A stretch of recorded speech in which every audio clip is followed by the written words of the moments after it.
ज़रूरत नहीं है। तो मदन मोहन झा जी से ही बात हुई है, कुणाल जी से ही बात हुई है, हमारे सीपीआई सीपीएम से ही बात हुई है। कांग्रेस को साथ लेने की बात हमने छोड़ा कब है भाई?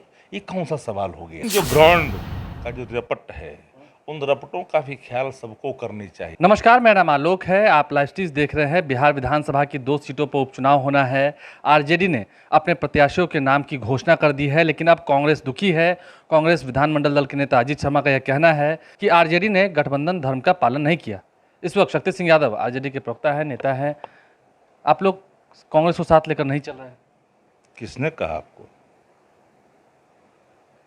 प्रदेश अध्यक्ष आदरणीय जगदानंद बाबू ने, माननीय नेता प्रतिपक्ष ने, स्वयं सभी घटक दल के जो अध्यक्ष हैं उन सभी नेताओं से बातें भी की और आमंत्रित भी किया कि अगर आप फुर्सत में हैं तो स्वाभाविक तौर पर जो घोषणा होनी है उसमें पार्टिसिपेट करें मीडिया के सामने। आमंत्रण किया था? अरे यार बिल्कुल, ये बताने की ज़रूरत नहीं है।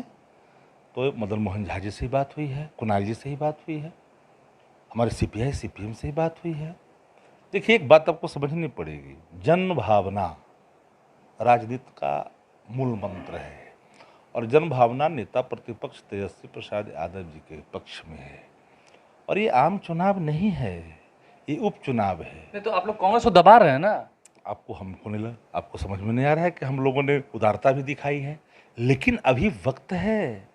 देश की जो हालात है, अधिनायकवाद जिस तरह से थोपा जा रहा है देश के अंदर में, इन परिस्थितियों में फिरका परस्त ताकत को धूल चटाना नैतिक जिम्मेदारी है गठबंधन दल के नेता होने के कारण। कांग्रेस भी तो कह रही है, कांग्रेस विधायक दल के नेता कह रहे हैं कि आपने गठबंधन धर्म का पालन नहीं किया है। देखिए, शीर्ष नेताओं से बात भी हो चुकी है और जो भी कांग्रेस पार्टी के हमारे सम्मानित साथी अपनी प्रतिक्रिया दे रहे हैं, तो निश्चित तौर पर एक बार सोचनी चाहिए यह भी, हालांकि मुझे ये कहना नहीं चाहिए, पर देखिए देश आज जिस पड़ाव पे है, तो राष्ट्रीय जनता दल, जो भी क्षेत्रीय दल, राष्ट्रीय जनता दल नहीं, विभिन्न राज्यों में जो हमारे यूपीए के जो घटक दल हैं, महागठबंधन के जो घटक दल हैं, उन क्षेत्रों में जो प्रभावकारी है, ड्राइवरिंग सीट पर वही बैठ सकता है।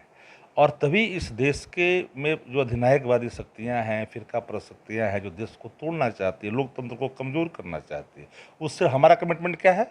हमारा कमिटमेंट है राहुल गांधी जी देश के प्रधानमंत्री बने। हमने लगातार नेता प्रतिपक्ष महोदय ने कहा, तेजस्वी जी ने, कि 200 सीट पर कांग्रेस पार्टी डायरेक्ट फाइट देती है बीजेपी को, बिना कांग्रेस के विपक्ष की परिकल्पना नहीं की जा सकती है। पर कांग्रेस को साथ लेकर चलना है। भाई, तो कांग्रेस को साथ लेने की बात हमने छोड़ा कब है भाई? ये कौन सा सवाल हो गया? एनडीए के लोग कह रहे हैं कि देखिए महागठबंधन में टूट हो गई। देखिए, एनडीए इसलिए बोल रही है कि जहां ट्रैफिक देखते हैं ना, जहां ट्रैफिक का ज़्यादा रहता है ना, ट्रैफिक, उस सड़कों पे थोड़ी भीड़ भी होती है, कोलाहल भी होती है।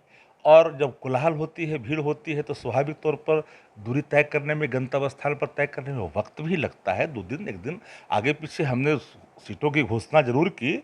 अब जिन एनडीए की बात कर रहे हैं तो वहाँ सुनसुनाटा रोड था, गाड़ी आराम से गया, लगाया, बोला, चल दिया। ये कोई महत्वपूर्ण विषय नहीं है। महत्वपूर्ण विषय ये है कि आपको, चाहे वो हमारा तारापुर विधानसभा क्षेत्र हो या फिर अब चले आइए समस्तीपुर का जो कुशेश्वर स्थान है, ये दोनों स्थान पर एक ऐसा लड़का, एक ऐसा कार्यकर्ता जो अंतिम पंक्ति में बैठा हुआ है, सबरी का बैर खा कर करके भगवान राम मर्यादा पुरुषोत्तम हुए, उस अंतिम पंक्ति के लोग, मुसहर जाति के, भैया जाति के लोगों को राष्ट्रीय जनता दल ने टिकट देकर सम्मानित नहीं किया, बल्कि मिसाल पेश किया।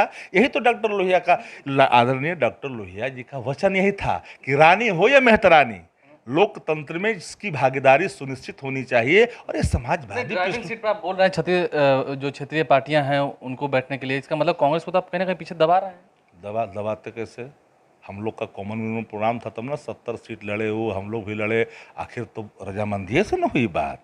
अब ये 2 सीट की बात है और दोनों सीटों में अब वही बहुत बड़ा अंतर नहीं होता। उम्मीद है कि कांग्रेस नेता वहां पर जाएंगे प्रचार करने के लिए, महागठबंधन के उम्मीदवार के लिए। देखिए, ये तो उनका फैसला है। स्वाभाविक तौर पर फिर सुनिए, एक तो स्वाभाविक तौर पर उनकी आकांक्षा थी कि एक सीट हमको मिले, लेकिन जो ग्राउंड का जो रपट है, उन रपटों का भी ख्याल सबको करनी चाहिए। देखिए, गठबंधन धर्म हठ धर्मता से नहीं चलती, कभी कभी प्रत्यागता भी राजनीति में मूल्य स्थापित करता है। तो मूल्यों की अगर सत्ता चाहते हैं कि बेहतर विकल्प हम दे सकें, तो भाई एक दो चीज़ें कोई बड़ी चीज़ तो होती नहीं है। आपने कहा कि वो जैसा विचार करेंगे, जैसी वो बात करेंगे, इसका मतलब कि अभी हम इन्हें आरजेडी का ही उम्मीदवार समझे, महागठबंधन का उम्मीदवार ना समझे। कैसे आपने समझ लिया कि महागठबंधन का उम्मीदवार अभी नहीं आप कह रहे हैं कि वो विचार करेंगे तब जाएंगे। अरे विचार, अरे उनकी रजामंदी है, बात हो गई है, बात हो गई है। अरे बिना बात के कोई बात थोड़ी होती है।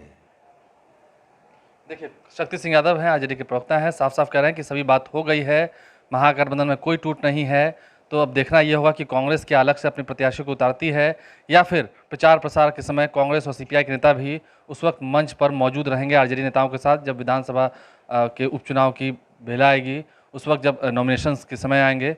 देखना काफ़ी दिलचस्प होगा। महागठबंधन फिलहाल कह रही है कि हम अटूट हैं, टूटे नहीं हैं, लेकिन दिख तो ऐसा रहा है कि महागठबंधन बिखरा बिखरा नजर आ रहा है। हमारे चैनल को सब्सक्राइब कर लें, साथ साथ फेसबुक पेज भी लाइक करें। धन्यवाद।